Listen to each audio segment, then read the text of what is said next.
Hello viewers, आप देख रहे हैं द कार वर्ल्ड और मेरा नाम है मनीष राजदेव और आज आपके सामने है the legendary safari. Safari first time 1998 में इंट्रोड्यूस की गई थी और ये 2021 का वर्जन वेरिएंट देख रहे हैं आप लोग। उस टाइम पे सफारी आई जाती थी 4x4 वेरिएंट में और इस बार कोई 4x4 ऑप्शन नहीं दिया गया है। फ्रंट में हैरियर लुक बिल्कुल ही वही लाया गया है और हैरियर के प्लेटफॉर्म और हैरियर के इंजन पे ही बेस्ड है गाड़ी। और ये है इसका ट्राई एरो डिज़ाइन। ये ट्राई एरो डिज़ाइन आपकी टाटा की कई सारी गाड़ियों में आपको देखने मिला होगा और आप देख रहे होंगे अपनी स्क्रीन के लेफ्ट साइड पे आपको दिख रहा होगा ट्राई एरो के कौन से डिज़ाइंस कौन से वेरिएंट्स में लाए गए हैं। और ये आपको हैरियर की ग्रिल में दिखने मिलता था ये डिज़ाइन और यहाँ पे दिया गया है सफारी में नीचे की तरफ। ये रहा इसका DRL इंडिकेटर, प्रोजेक्टर हेडलैम्प।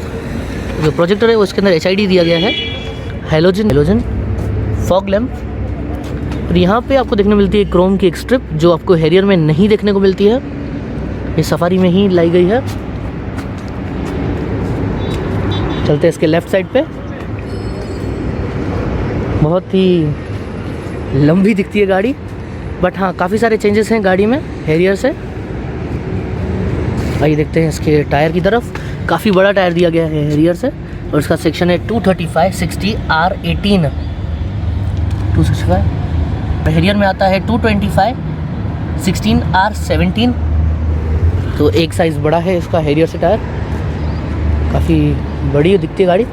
और गाड़ी की जो लाइन है रूफ लाइन हैरियर में आपको स्लोप जाती हुई दिखेगी, काफ़ी नीचे की तरफ जाती हुई दिखेगी बट इसके अंदर थर्ड रो में स्पेस बढ़ाने के लिए इसे स्ट्रेट लाया गया है।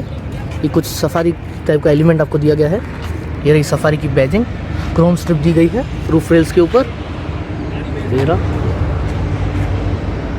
आइए चलते इसकी बूट की तरफ। सफारी की बैजिंग, टाटा का logo, camera, wiper, high mount stop lamp. और अभी हम लोग आए हुए हैं ABC ऑटो लिंक टाटा के शोरूम में। किसी भी गाड़ी के लिए आप यहाँ पे कांटेक्ट कर सकते हैं। यहाँ पे बम्पर में ड्यूल टोन टाइप दिया हुआ है, ये फेक है, फेक डिज़ाइन के लिए सिर्फ दिया गया है। दोनों साइड है, 1 और 2। इसका रियर एग्जॉस्ट आता है इस तरफ नीचे, ये रहा इसका एग्जॉस्ट, ये रहा इसका स्पेयर व्हील। तो आइए देख लेते हैं पहले इसका बूट और फिर चलते हैं इंटीरियर की तरफ। यहाँ पे कोई ग्रैब हैंडल नहीं दिया गया है और ना ही ये इलेक्ट्रिक है, तो आपको लिफ्ट करना पड़ेगा। यहाँ पे कोई हैंडल नहीं दिया गया है तो ग्रिप करने के लिए भी कुछ है नहीं यहाँ पे, तो यहीं से ही लोगों से ही उठाना पड़ेगा। पार्किंग सेंसर दिए हैं 1 और 2, सिर्फ यहाँ पे 2 ही हैं और दूसरे पार्किंग सेंसर नहीं है। जब बहुत सारी सीट्स ऊपर है थर्ड रो की, तो यहाँ पे कोई सीट ओपन होने के बाद कोई यहाँ पे स्पेस नहीं है। आप देख सकते हैं बहुत ही कम स्पेस दिया गया है, कॉलेज का बैग तक नहीं आ सकता यहाँ पे। और यहाँ से फोल्ड होंगी आपकी पीछे की सीट्स। भाई हेल्प कर दे थोड़ी। और ये हो गई आपकी सीट फोल्ड, काफ़ी एफर्ट के बाद ही हो रही है।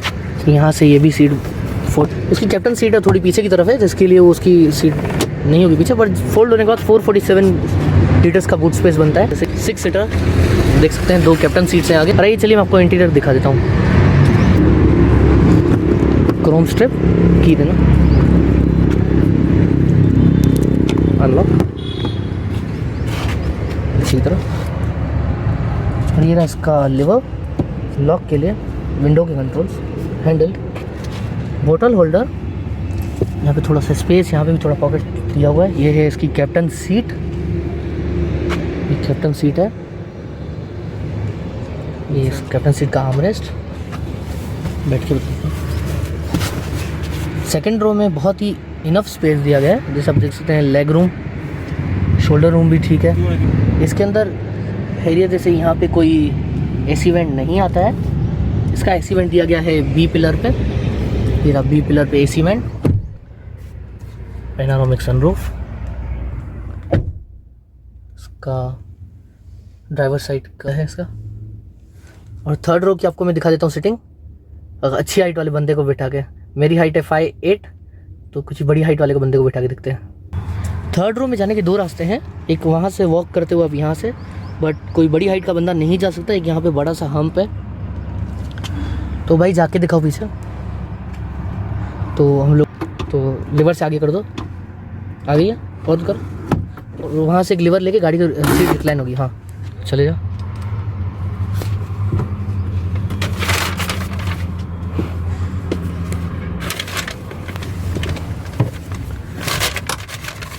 ले ले सीट पीछे ले ले।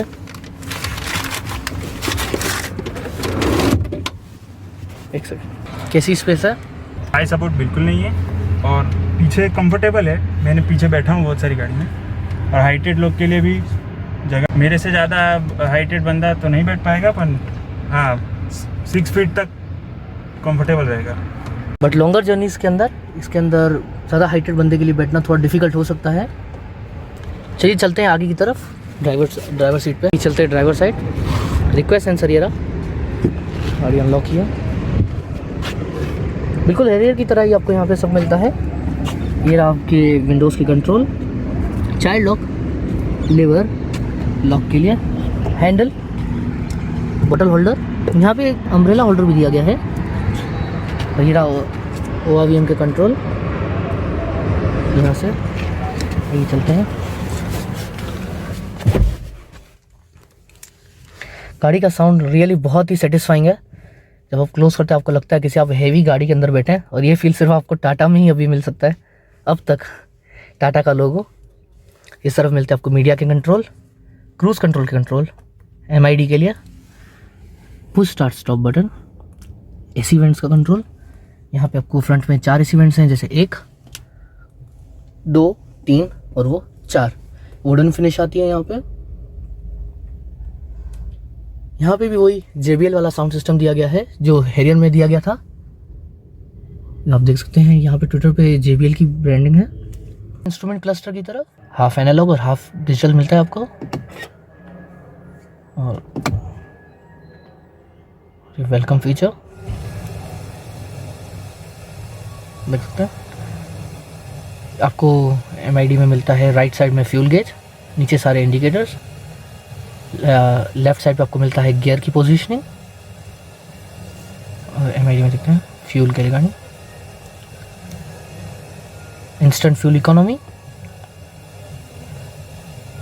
माइलेज के लिए, ट्रिप A ट्रिप B, गाड़ी इंस्टेंटली कितना टॉर्क और पावर जनरेट कर रही है उस चीज़ के इंडिकेटर, सेटिंग्स के लिए, डिस्टेंस टू एम्प्टी। नीचे की तरफ आपको ये डीजल वर्जन है, इसके लिए आपको नीचे एड ब्लू के लिए भी आपको दिख रहा होगा E2F, नीचे लेफ्ट साइड में गाड़ी का टेम्परेचर शो कर रहा है। करंट मोड भी गाड़ी शो करती है। इको, यहाँ से बटन सिलेक्ट किए जा सकते हैं, इको और स्पोर्ट मोड। और आते हैं सेंटर कंसोल की तरफ, बहुत ही खूबसूरत दिखने वाला टच स्क्रीन। थोड़ा सा लैग है टच में, बट हाँ स्क्रीन काफ़ी अच्छी है। और ये है इसके कंट्रोल्स, AC वेंट्स। यहाँ पे आपको मिलता है fog lamps control, hazard switch, और मोड सिलेक्शन के लिए इको या स्पोर्ट, ऑटोमेटिक क्लाइमेट कंट्रोल, ये ट्रेन के लिए सिलेक्शन के लिए सिस्टम, वायरलेस चार्जिंग नहीं है, ऑटोमेटिक ट्रांसमिशन। और यहाँ मिलता है इलेक्ट्रॉनिक पार्किंग ब्रेक और ऑटो होल्ड का फीचर, जो आपको हैरियर में नहीं मिलता था। हैरियर में आपको मैनुअली मिलता है ब्रेक। कॉकपिट टाइप, 2 बड़े और एक छोटा ग्लास होल्डर, और इस तरफ मिलता है आपको आर्मरेस्ट, और ये इसका आर्मरेस्ट, AC वेंट, 12V का पावर सॉकेट और 2 पावर सॉकेट फ़ोन चार्जिंग के लिए। और यहाँ मिलता है आपको ग्लव बॉक्स। ग्लव बॉक्स के अंदर इस हैरियर जैसे ही 2 सेक्शंस दिए गए हैं, अपर और लोअर। ये चलते हैं आगे की तरफ। गाड़ी में काफ़ी जगहों पे पैनल गैप्स आपको कई थोड़ी ज़्यादा भी दिख सकती है। पैनल गैप्स ही दिख सकते हैं आप यहाँ पे, और पीछे बूट के करीब भी काफ़ी जगहों पे पैनल गैप्स है। ये देखिए पैनल गैप्स, इस जगह पे थोड़ी पैनल गैप्स बढ़ती जाती है नीचे की तरफ। ऊपर से स्टार्टिंग में बहुत कम है, बट नीचे आते आते काफ़ी बढ़ जा रही है पैनल गैप। इस तरफ भी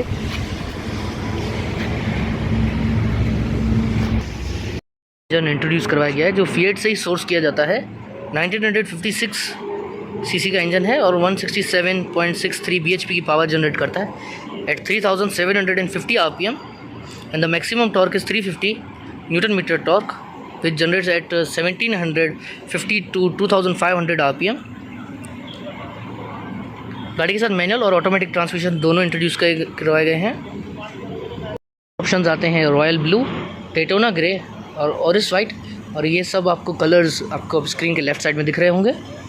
और गाड़ी अवेलेबल है इन मॉडल्स में XE, XM, XMA, XT, XT plus, XZ, XZ plus, XZA and XZA plus.